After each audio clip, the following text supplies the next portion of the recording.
Nah, oke teman-teman, kali ini kita akan coba untuk latihan soal tentang menentukan gaya Lorentz ya. Kemudian juga menentukan arah dari partikel atau partikel yang berhubungan sama gaya Lorentz maksudnya. Nah, di sini saya coba bacain soalnya dulu. Sebuah partikel bermuatan 10 kolom bergerak dengan kecepatan 5.000 meter per sekon sejajar dengan kawat yang dialiri arus listrik sebesar 5 ampere. Pada jarak 2 cm dari kawat, tentukan besar dan arah gaya magnetik yang dialami oleh partikel. Nah, berarti kita ilustrasiin dulu ya. Berarti kan dia partikelnya bermuatan 10 kolom. Berarti si muatannya berarti kan Q ya. Muatannya Q-nya 10 kolom. Ada plusnya ya. Plus 10 kolom. Bergerak dengan kecepatan V-nya.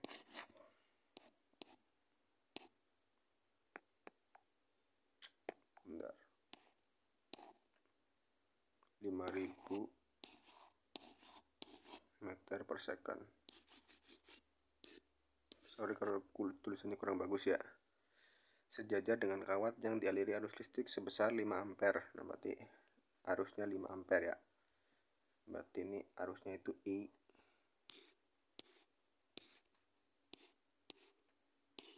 5 ampere. Pada jarak 2 cm dari kawat. Nah, berarti kan kita gambarin kayak gini. Partikel bermuatan bergerak dengan kecepatan 5.000 sejajar dengan kawat. Berarti gini. Kawatnya dari sini ke sini ya. Partikelnya kan sejajar, berarti kan otomatis si partikelnya ya ibaratnya di sini nih muatannya. Nah, sejajar kan berarti di sini dong. Arahnya sama. Nah, yang 2 cm berarti jarak sini ke sini atau jarak dari si A-nya. Oke ya.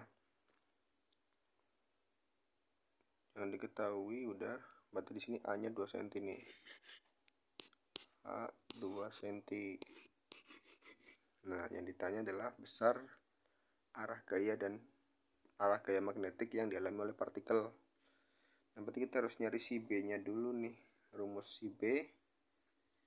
Nah, di sini kan rumus B-nya ada yang masih ingat? Kawat lurus sangat panjang. Rumusnya adalah B sama dengan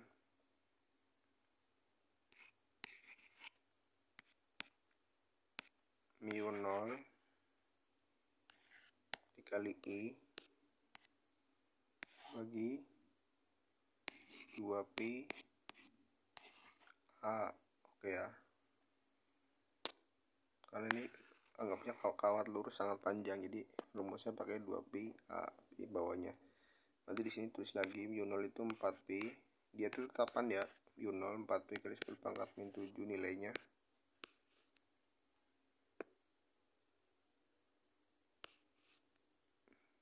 Kali arusnya tadi berapa? 5 ampere. Nah, dibagi 2pi kali A. A-nya tadi berapa? 2 cm, berarti 2 kali 10 pangkat min 2 meter. Ya, saya ubah ke meter dulu. 2 kali 10 pangkat min 2. Kan 2 cm kan itu 0,02 meter. Berarti 2 kali 10 pangkat min 2 kalau dijadiin meter. Nah, setelah ini baru kita bisa coret nih. 4 sama 2 kita coret ya. Nah, jadinya 2. Sama dengan 2 kali 5 10. Nih ya. Ini 2 ini kali 5 yang ini 10. 10 kali 10 pangkat min 7 berarti 10 pangkat min 6. 10 pangkat min 6 dibagi 2 kali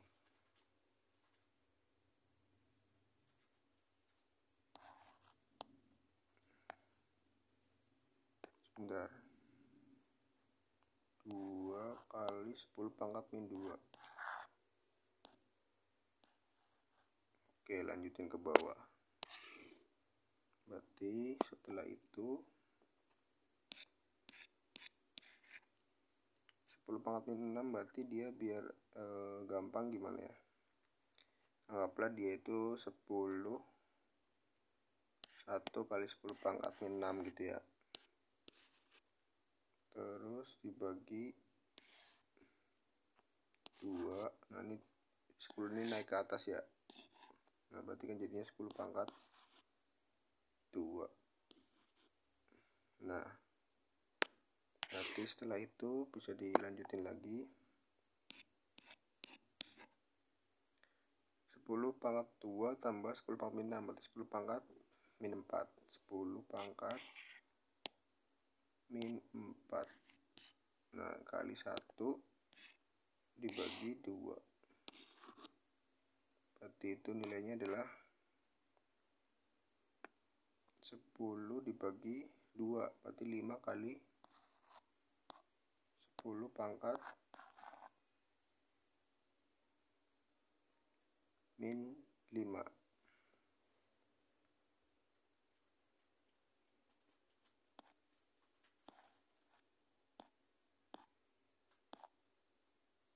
Nah berarti ini udah ketemu ya B nya, nilai si B nya adalah 5 kali 10 pangkat min 5. Nah sekarang yang ditanya nilai apa nih ya, tadi pertanyaannya apa sih, tentukan besar dan OA gaya. Sorry ini baru B nya nih, nanti kita harus tentuin gayanya dulu dong. Gaya Lorentz rumusnya yang pakai Becky V ya, Becky V sin theta. Nah tadi kan sinnya nggak diketahui nih, kalau misalkan nggak ada di soal berarti sinnya itu dianggap 90 atau tegak lurus. Jadi sinnya ini nilainya adalah 1, sin 90 itu kan 1 ya. Nah berarti nanti nilainya adalah 1. Nah B nya tadi udah ketemu ya, 5 kali 10 pangkat min 5. Q-nya tadi berapa di atas ya, bentar lihat dulu Q-nya. Q-nya itu 10 kolom, udah kolom ya berarti nggak usah diubah lagi, kali 10 kali V nya tadi 5000 itu 5 kali 10 pangkat 3. Jadi di sini nilainya adalah ini 3 ya, 3 sama 1 4 ya, berarti ini tinggal dicoret, jadinya tinggal 1. 5 sama 4 itu berarti min 1 di sini, 10 pangkat min 1. Sorry gini ya, berarti 5 kali 5 itu 25 kali 10 pangkat min 1. Nah ini adalah nilai dari gaya Lorentz-nya. Yang ditanya adalah nilai gaya Lorentz sama apa lagi nih, arah dan gayanya. Nah arah partikel, nah gini, kalau misalnya kita buat ilustrasi ya, aturan tangan kanan kan kayak gini. Ini anggaplah di grafik nih ya, XY sorry. Nah terus ini adalah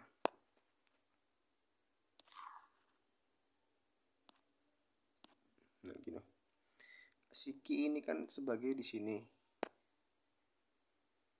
Nah ini si Q nih, arahnya ke sini, arah kecepatannya ya, arahnya ke kanan. Nah kalau misalkan menentuin arah kecepatan itu sebagai si Q-nya itu ibaratnya jempol kita tuh, jempol kita arah ke kanan. Nah otomatis kan kalau misalkan ada gambar tangan seperti ini, kita nentuin arah medannya dulu ya, medan magnetnya. Kalau medan magnet kan itu jempolnya kita sebagai arah arus, 4 jarinya itu sebagai jaraknya, jarak dari kawat ke suatu titik. Berarti kan kalau misalkan pakai 4 jarinya kayak gini, saya gambarin aja ya jempolnya ya, jempol di sini. Nah 4 jari ini sebagai jaraknya. Nah ini sebagai arah arus, nah ini sebagai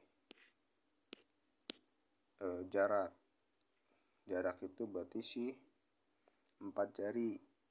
Jarak dari kawat ke suatu titik, yang berarti kan titiknya kan maksudnya muatan ya, karena kan di sini berhubungannya sama muatan, berarti kan si jaraknya itu adalah jarak dari muatannya. Nah, di sini si A nya tadi, arah si A nya kan 4 jari nih, 4 jari, arah si dari kawat ke jarak dari kawat ke titiknya, jarak gitu ya. Nah, si telapak tangannya otomatis kan dia ngadepnya ke sana tuh, ke tembok ibaratnya ya. Ini kan biasanya ibaratnya ini tembok ya. Berarti kan itu si telapak tangannya dia masuk ke tembok. Nah, berarti di sini adalah karena masuk, berarti di sini adalah cross. Arahnya masuk cross. Terus saya tulis dulu cross. Nah, kalau udah ditentuin arah medannya kan cross nih. Nah, kalau misalkan arah dari partikel atau kecepatan, nah si q-nya itu sebagai jempol kecepatannya. Di sini V adalah sebagai jempol. Nah, jempol. Nah, sementara kalau misalkan 4 jarinya dia kan masuk tuh. Ibaratnya kan kalau si V di sini tadi ya, yang ini si 4 jarinya itu sebagai si B-nya, berarti masuk tuh B-nya. Nah, jempol 4 jari masuk tembok.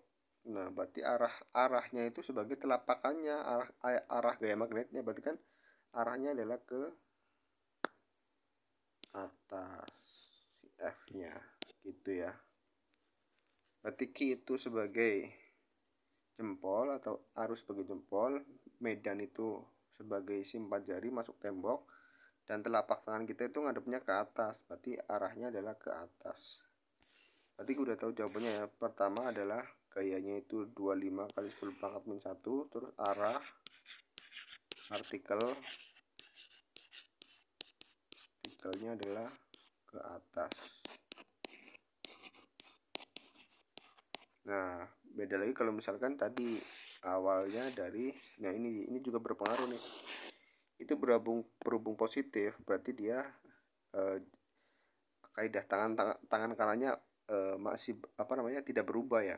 Kalau misalkan dia negatif, itu artinya hasil akhirnya nanti dibalik. Tadi kan hasil akhirnya gaya itunya arahnya ke atas ya, gaya dari si muatannya.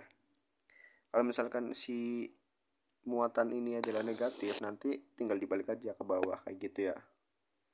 Oke, sampai sini dulu ya, semoga bisa dimengerti. Terima kasih untuk waktunya. Sampai bertemu di pembahasan soal lainnya. Terima kasih. Assalamualaikum warahmatullahi wabarakatuh.